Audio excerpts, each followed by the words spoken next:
What's going on, everybody? James here with the Pham Real Estate Group. So today we're going to be talking about, the California real estate market and pretty much the U.S. economy. And we get a lot of questions with our friends and our clients. And the main concern is that are we heading into a recession? Are we heading into an economic crash? Or are we heading into a depression, right? So there's a lot of indicators that the United States and the Federal Reserve, what they do is they look at. And interest rate, taxes, and all that, those are important key indicators, right? But, what's also important is how much cash and how much wealth and how much money do the average American family have, right? So based on my experience, right, what I'm seeing is that people have cash in their bank account, and they do have money saved, right? They might, well, most people have between twenty to $100,000 in their bank account saved, right? And then a lot of our clients in the past, since last year, what they've done is they refinanced their house and now they're carrying a lot of cash, right? And they're waiting and they're sitting on the side. So instead of spending that money in cash in buying properties, what they're doing is they're holding on to that cash. So, what are they doing with that cash?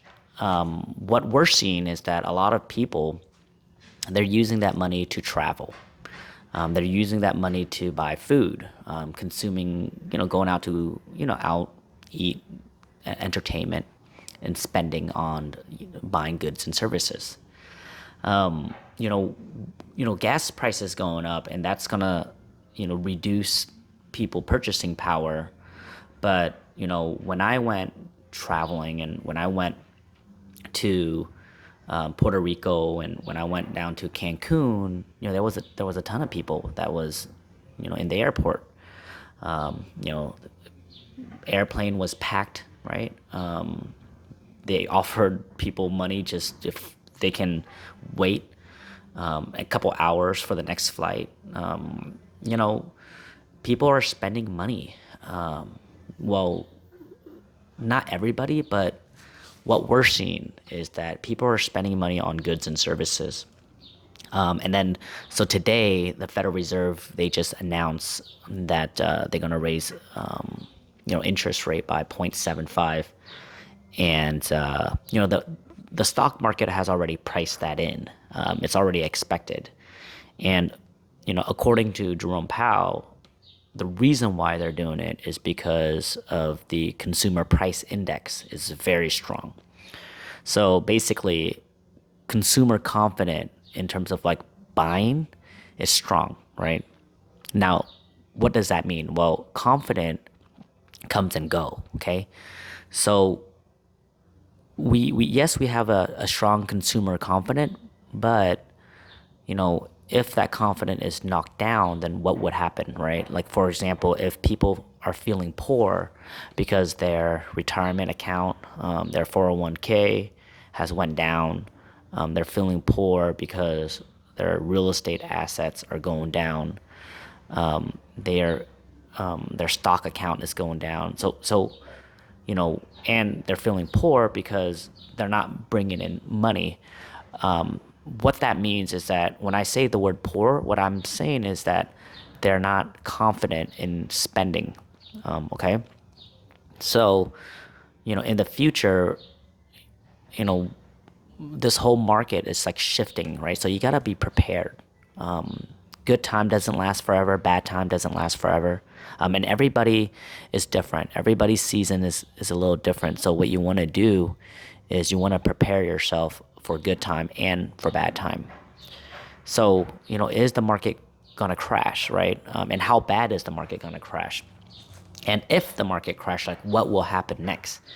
So, the US, we have a formula already, right? We have a formula on how to stimulate the economy and how to get the economy back and on track, which is print money, reduce taxes, and increase government spending. So that is the formula to stimulate the economy, and the Federal Reserve knows that. And if they overdone it, then they have to kind of do the opposite of it. Okay, and they look at like key indicators. One of the indicators would be new home sale. So Q2, we're heading end of Q2. Q3 and Q4, what we're probably gonna see if we're forecasting for Q4 and Q3 is we're seeing new home sales is gonna go down. Bottom line, new home sales is gonna go down. Old homes are gonna stay in that market a lot longer. What I normally look at is the most important indicator that I look at. Well, there's a couple, but jobs. Are there jobs? That's the bottom line. And where are the jobs coming from? What kind of jobs are they, right? Are they high income jobs or are they low income jobs? Okay. What jobs are out there? Now, if we're going to another recession, and we're going to have to increase government spending, and what the agenda is the agenda is to create an infrastructure bill to create jobs, right? To hire more labor workers and to devalue your currency. So anyways, what I do see is we're going to go through a stimulant economy again after we go through an austerity economy. And in order for us to print more money, reduce interest rate, and reduce taxes, we have to go through that. So anyways, are we heading to an economic crash? Like, what is this going to be as bad as 2008? I don't see this happening as it was 2008. What I do see is there could be an event that creates a longer recession, and that event would be a war. It would be a war, like an economic war, because you have to think about everything global, right? So the U.S. economy has been slowing down lately, but then you have to ask yourself, well, what about the China? What about the Chinese economy? What about the Japanese economy? So what you're seeing now, and what we're seeing, is that prices of goods and services, like just goods, like everyday household goods, like computers, microphones, like tools, gardening tools, and all that stuff. TVs, you'll see TVs, you'll see cheap, electronic good, consumer products is going to go down. And the reason why is because the other country, they need to sell these products. But that's going to benefit us. So like prices are going to go down in terms of goods and services, but the thing that are going up is gas price. Gas price, I do see that it's going to continue to go up. It's probably going to stay at $9. We're here in California. There's some area that are $9, $8. In my area right now, we're here in Fresno. It's around $6, $7, which is not super bad.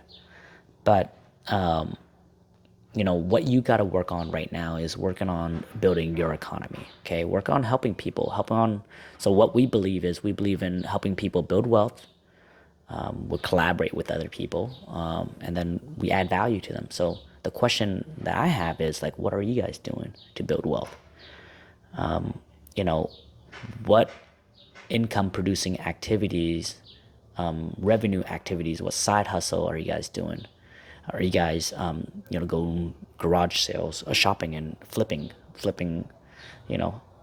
goods and services, going to garage sales, flipping it? Are you guys selling products on Amazon? Are you guys doing, are you guys selling stuff online? Like, what are you guys doing?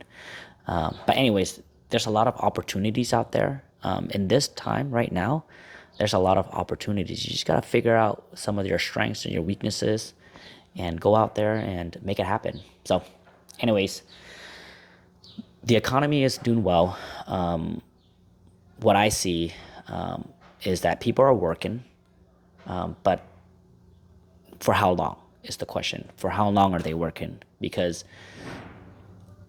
if new home sales, so, I don't want to keep this video too long, but here's another thought. If new constructions and people are not buying homes and people are not buying cars, right, as much, what's going to happen to jobs, right? Because one real estate purchase or transaction create a lot of jobs, right? Like, for example, it creates a lot of jobs for like a home inspector. It creates a lot of jobs for like contractors, because when people buy a home, they want to do their backyard landscaping. When people buy a home, they want to make sure to, fix carpets, and they want to update the appliances. They buy appliances. So that's gonna be the thing, all right? And then when people buy homes, they hire an inspector, appraiser, lenders, underwriter, real estate agents, a title, escrow. So, one real estate transaction create a lot of jobs for everybody, and new home sales, and also lenders. So, anyways, so keep that in mind. I look at new home sales as a indicator also as well, and people are gonna feel it. Like the consumer confidence will be felt sometime during the end of the year, and I forecast that interest rate will go down when that happens, which is toward the end of the year or beginning of 2023. So anyways, hopefully you guys enjoy this video, find it useful, but we'll see how the market is. The good news is that if interest rate and when interest rate goes down, you guys can refinance, okay, your house. The bad news is that currently, if you were to buy a house right now, is that you're just gonna have to bear with the rates for the next couple of months. Make sure you guys have money saved, okay? That's the most important thing. Make sure to have money saved. Anyways, this is James with the Pham Real Estate Group. Hopefully you guys find this video helpful. Anyways, peace and love, guys. Take care.